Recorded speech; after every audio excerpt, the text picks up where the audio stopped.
खबरों का स्वाद सिर्फ राष्ट्रवाद। Republic Bharat in association with राजधानी बेसन स्वाद के लिए कुछ भी करेगा। नमस्कार, मैं हूं आपके साथ सागर मिश्रा और आप देख रहे हैं रिपब्लिक भारत की यह विशेष पेशकश, जहां हम आपको दिखाएंगे महाराष्ट्र की बड़ी और महत्वपूर्ण घटनाएं जो न केवल राज्य की दशा और दिशा बदल रही है बल्कि देश को विकसित भारत की ओर तेजी से आगे भी ले जा रही है।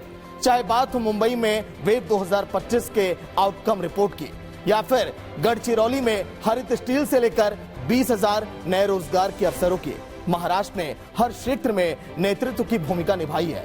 नागपुर के उमरेड में ग्रीन हाइड्रोजन और सोलर प्लांट से लेकर दिल्ली के जेएनयू में छत्रपति शिवाजी महाराज और मराठी संस्कृति के गौरवशाली केंद्र की स्थापना तक यह हफ्ता महाराष्ट्र के आत्मविश्वास, सामर्थ्य और संकल्प का प्रतीक रहा। तो चलिए शुरुआत करते हैं उन बड़ी खबरों से जो पिछले हफ्ते सुर्खियों में रही। भारत के एंटरटेनमेंट कैपिटल मुंबई में मुख्यमंत्री देवेंद्र फडणवीस और केंद्रीय मंत्री अश्विनी वैष्णव के हाथों वेब 2025 की आउटकम रिपोर्ट का विमोचन किया गया। इस अवसर पर Indian institute of creative technology यानी कि IICT का मुंबई स्थित NMDC कैंपस में उद्घाटन भी किया गया। इस पहल का उद्देश्य animation, visual effects, gaming, comics और एक्सटेंडेड रियलिटी जैसे क्षेत्रों में वैश्विक स्तर पर भारत की भागीदारी को सशक्त बनाना है। साथ ही राज्य सरकार की ओर से क्रिएटिव सेक्टर को मजबूती देने के लिए 150 करोड़ का विशेष फंड भी मंजूर किया गया। यहाँ लोग केवल ट्रेनिंग के लिए नहीं आएंगे, केवल सीखने के लिए नहीं आएंगे, तो लोग इसको देखने के लिए भी आएंगे। इस प्रकार की ये इंस्टीट्यूट आज तैयार हो रही है। ऐसा मानता हूं कि क्रिएटिव इकोनॉमी की अगली पीढ़ियों में सब लोग अपना एसोसिएशन ये IICT के साथ बताएंगे। मुख्यमंत्री देवेंद्र फडणवीस ने गढ़चिरौली में Lloyds metal and energy limited की विभिन्न परियोजनाओं का उद्घाटन और शिलान्यास किया। गढ़चिरौली को स्टील हब बनाने का सपना अब केवल एक सपना नहीं रहा, वह अब जमीन पर आकार ले रहा है। ग्रीन स्टील उत्पादन के माध्यम से गढ़चिरौली ऐसा स्टील तैयार करेगा जो न केवल चीन से बेहतर गुणवत्ता वाला होगा बल्कि कीमत में भी अधिक सस्ता होगा। इस एकीकृत स्टील प्लांट के माध्यम से 20,000 नए रोजगार के अवसर यहां पर मिलेंगे। नागपुर का उमरेड हरित ऊर्जा के क्षेत्र का एक नया मील का पत्थर स्थापित हुआ है। यहां मुख्यमंत्री फडणवीस के द्वारा वर्ल्डबन एनर्जीज प्राइवेट लिमिटेड की सोलर PV मैन्युफैक्चरिंग यूनिट का उद्घाटन किया गया। साथ ही 1.2 गीगावाट सौर ऊर्जा परियोजना का लोकार्पण किया गया। साथ ही 2.5 मेगावाट के ग्रीन हाइड्रोजन प्लांट का भूमि पूजन भी संपन्न हुआ।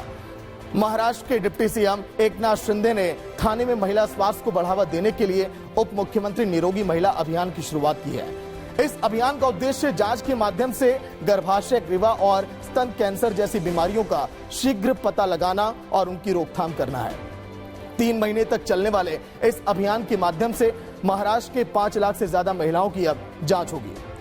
महाराष्ट्र के मुख्यमंत्री देवेंद्र फडणवीस के हाथों दिल्ली के जवाहरलाल नेहरू विश्वविद्यालय में श्री छत्रपति शिवाजी महाराज रक्षा और सामरिक अध्ययन विशेष केंद्र का शिलान्यास तथा कुसुमग्रज मराठी भाषा साहित्य और सांस्कृतिक विशेष केंद्र का उद्घाटन संपन्न हुआ।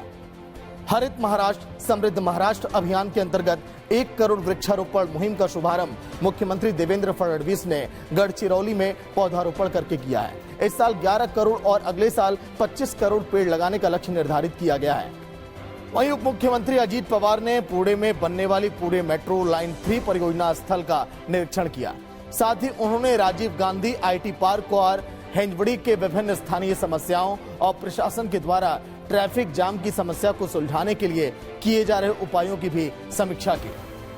मुख्यमंत्री देवेंद्र फडणवीस ने मुंबई में गंधार फाउंडेशन के निःशुल्क डायलिसिस सेंटर का भी उद्घाटन किया। इस सेवाभावी डायलिसिस सेंटर के माध्यम से प्रतिदिन 30 जरूरतमंद मरीजों को निःशुल्क डायलिसिस की सुविधा प्रदान की जाएगी। मुंबई में क्रिएटिव सेक्टर को मजबूती देने के लिए 150 करोड़ के फंड से लेकर गढ़चिरौली में 1 करोड़ वृक्षारोपण की शुरुआत, पुणे मेट्रो प्रोजेक्ट की समीक्षा, महिलाओं के लिए निःशुल्क स्वास्थ्य जांच अभियान और मुंबई में शुरू हुए निःशुल्क डायलिसिस सेंटर तक हर एक कदम महाराष्ट्र को सामाजिक, पर्यावरणीय और आर्थिक रूप से नई ऊंचाइयों की ओर ले जा रहा है। ये सभी प्रयास महाराष्ट्र को न केवल विकसित राज्य बना रहे हैं बल्कि प्रधानमंत्री नरेंद्र मोदी के विकसित भारत के संकल्प में महाराष्ट्र को टॉप कंट्रीब्यूटर के रूप में भी स्थापित कर रहे हैं। मम्मी, भूख लगी। ये 1 मिनट में नहीं, 4 मिनट में आएगी।